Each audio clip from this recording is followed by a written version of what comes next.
Hi, this is Sneha De.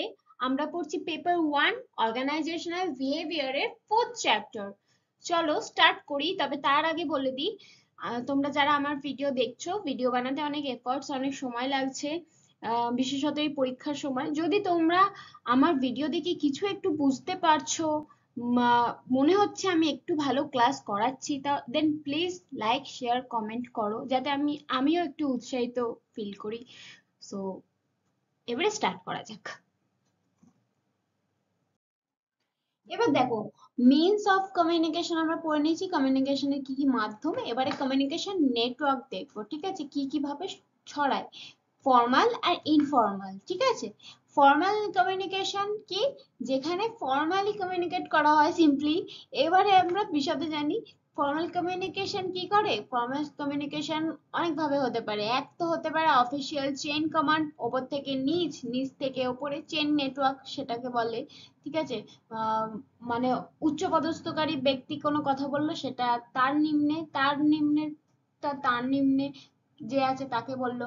মানে HR ম্যানেজারকে বললো, ম্যানেজার টিএল কে বললো, টিএল আবার তার নিচে যারা আছে এমপ্লয়ীদের বললো, এরম ভাবে চেন নেটওয়ার্ক। তারপরে wheel star network, wheel network বা স্টার নেটওয়ার্ক। ঠিক আছে, এটাই কেমন হয়, এটা একজন যে মেইন, মানে একটা টিম লিডার, সে হচ্ছে মেইন সুপারভাইজার। ঠিক আছে, তার টিমের মধ্যে যারা আছে এমপ্লয়ি গুলো, তারা সবাই তার কথা শুনবে। এইভাবে সে কোনো তথ্য দেবে, সবাই শুনবে। এটা হচ্ছে স্টার নেটওয়ার্ক, স্টারও একদম এরকম একটা ব্যাপার। ঠিক আছে, তাই হচ্ছে স্টার নেটওয়ার্ক।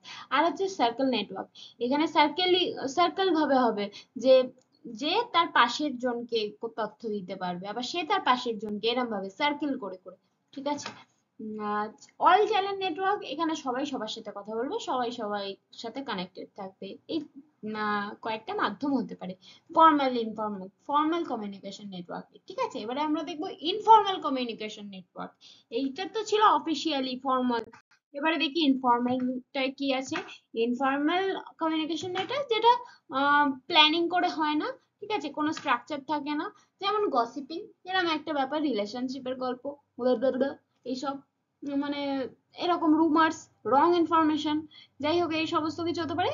তবে গবেষণা দেখা গেছে যে 75% গসিপিং কিন্তু সত্যি হয়, আসলে কোনো গুজব হয় না। যাই হোক, এবারে এটা কি করে, এটা প্রবলেম সলভ করতে পারে, ডিলে সলভ করতে পারে। যে ফর্মাল কমিউনিকেশনে কি হচ্ছে, তথ্য অধীনস্থ অধীনস্থ, ওপর থেকে নিচ, স্টেপ বাই স্টেপ আসছে।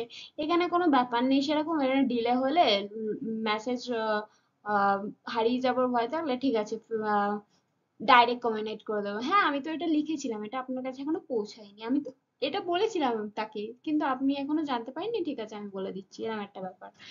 তো এটা কি হয়, 20% এই ক্ষেত্রে টপ ম্যানেজমেন্ট থেকে যা তথ্য আসে, তার 20% মাত্র লাস্ট লেভেলের লেবারদের কাছে এসে পৌঁছায়। বোঝা গেল? এটা এটা একটা ইয়ে আছে, সুবিধা বলা যেতে পারে। কনক্লুশন কি বলা যেতে পারে, একটা কমিউনিকেশন ভালো করতে গেলে, ইমপ্রুভ করতে গেলে, সেই ক্ষেত্রে সেই অর্গানাইজেশনে দু রকম নেটওয়ার্কই ফলো করতে হবে, ফর্মাল ইনফর্মাল দুটোই একসাথে ফলো করতে হবে, কিন্তু ভালোভাবে বুঝে শুনে, ক্লিয়ার ভাবে, ট্রান্সপারেন্ট থাকতে হবে। কোনো রুমার্স এড়ানোর জন্য ট্রান্সপারেন্ট আর ক্লিয়ার কমিউনিকেশন হতে হবে। বোঝা গেল? নেক্সট। এতক্ষণ ধরে তোমরা আমার পুরো ভিডিওটা দেখলে, তার জন্য অনেক অনেক ধন্যবাদ। নেক্সট পার্ট পরের দিনে নিয়ে আসছি।